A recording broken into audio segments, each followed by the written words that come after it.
quinta-feira é sempre uma aula aqui, Ariane Bittencourt. Eu adoro. Eu adoro também. Caroline Borges, diretora executiva da Rev Gestão de Pessoas, já está conosco hoje para falar sobre a participação feminina no mercado de trabalho. Afinal, estamos no mês da mulher. Carol, bom dia, bem-vinda. Bom dia, Ariane, bom dia, Diego, aos nossos ouvintes nessa manhã chuvosa em Brasília, né? Finalmente. Finalmente, mas a gente sabe que são as últimas, né? Tô chegando nas últimas aí, mas esse tema, algumas pessoas me perguntaram, eu comentei que eu traria esse tema hoje para cá, mas poxa, Carol, você trouxe para a semana depois do Dia da Mulher? Eu falei, trouxe e foi proposital, porque a semana do Dia da Mulher caiu imprensado no carnaval, poucas pessoas iriam nos escutar. E esse é um tema importante, esse é um tema relevante e de tempos em tempos nós precisamos voltar nesse assunto. Meu filho me perguntou, eu tenho 3 filhos, né, 2 meninas e um menino, e o mais novo é um menino.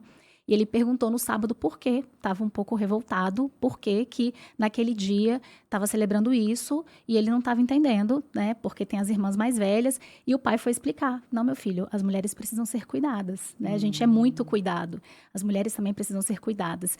E eu falo que é um exercício que a gente faz dentro de casa, né? Eu lembrei, eu falei, poxa, isso aqui a gente ainda junta historinhas de véspera para poder trazer também aqui para a coluna. E tive, inclusive, uma na semana retrasada. Recebi um contato de uma consultora de mercado, falando, Carol, eu assumi aqui uma nova posição, estou cuidando do RH, e pensei em fazer uma pequena homenagem às mulheres, colocar um bombonzinho com um bilhetinho. E aqui o pessoal está dizendo que talvez isso, por si só, não seja interessante. E a gente foi bater um papo sobre isso. Porque, de fato, não é só isso. Um mimozinho todo mundo gosta, mas o que a gente quer são mudanças efetivamente estruturais. E a gente bateu um papo sobre isso na semana retrasada. Um beijo, ela sabe de quem que eu tô falando. Mas, assim, realmente é um assunto que precisa estar na pauta. Carol, você ontem, inclusive, compartilhou comigo um vídeo sensacional que eu adorei ter assistido. É um vídeo que não está traduzido, mas que coloca homens no lugar de nós, mulheres, e que mostra todo o constrangimento desses homens, em alguns casos até um sentimento de indignação. Com quem você acha que você está falando? Por que esse tipo de pergunta? Esses homens foram questionados com perguntas que costumeiramente são feitas para nós mulheres.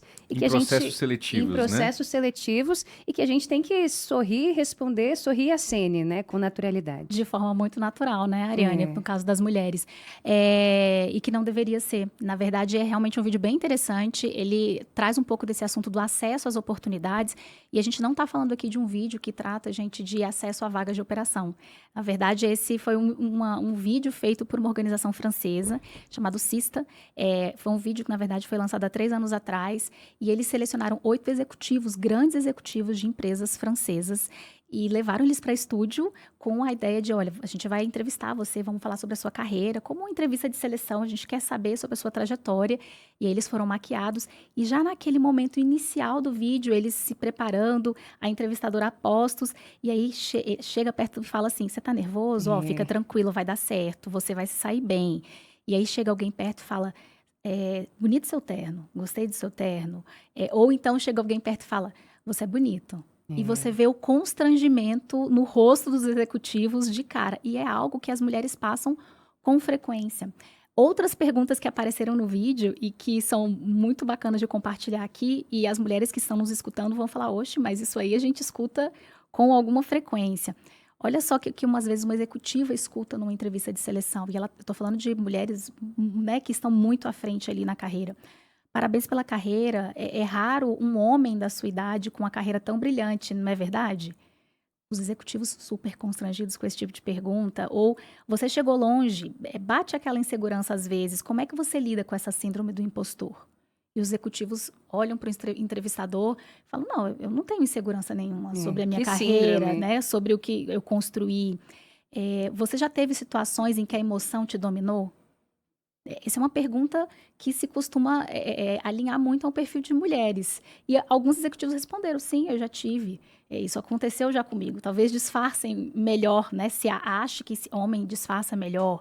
E aí, uma pergunta final que arrancou risada, né, de alguns deles foi, agora vamos falar de forma franca. Como é que é a sua rotina pela manhã?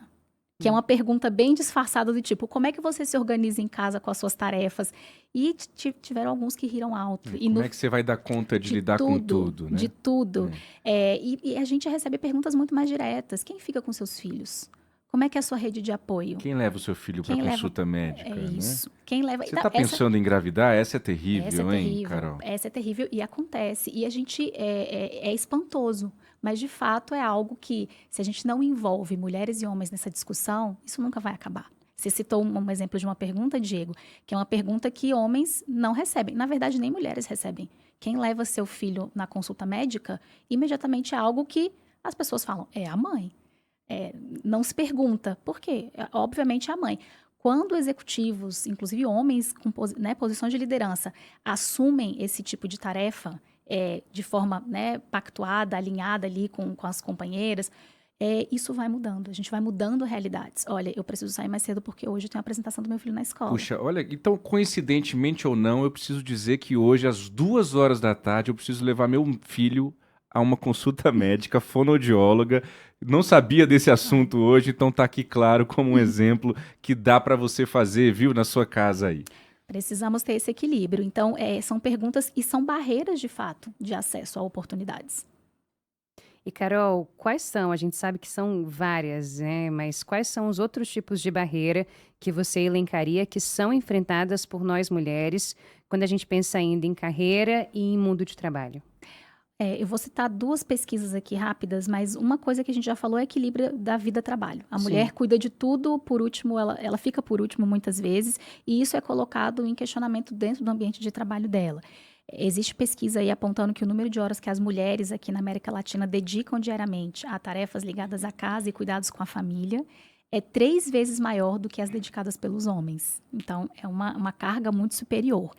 E tem uma pesquisa assustadora para mim da FGV, pesquisou 247 mil mães e 50% foram demitidas após os 2 anos de licença maternidade. Nossa. Então, isso é um outro, um impacto bastante grande.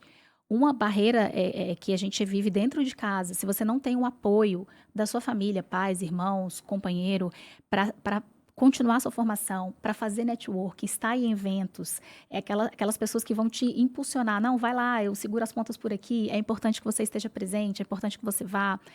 Isso não vai acontecer. É muito difícil equilibrar tudo isso. E existe um termo, em inglês chamado greedy work, que são empregos aí com a ideia de que as pessoas precisam ter 100% de disponibilidade de tempo para estar à disposição daquela oportunidade, daquele cargo. E claro, quando a gente está falando de situações como essa, as mulheres vão ficar em segundo plano em tomadas de decisão, porque pressupõe-se que ela vai ficar à frente da casa, dos filhos. Então, a gente precisa ponderar isso e levar isso para a discussão dentro das empresas. Sensacional, Carol. É um sentimento muito presente. Eu acho que todas as mulheres que estão nos acompanhando se identificam com tudo que você está falando.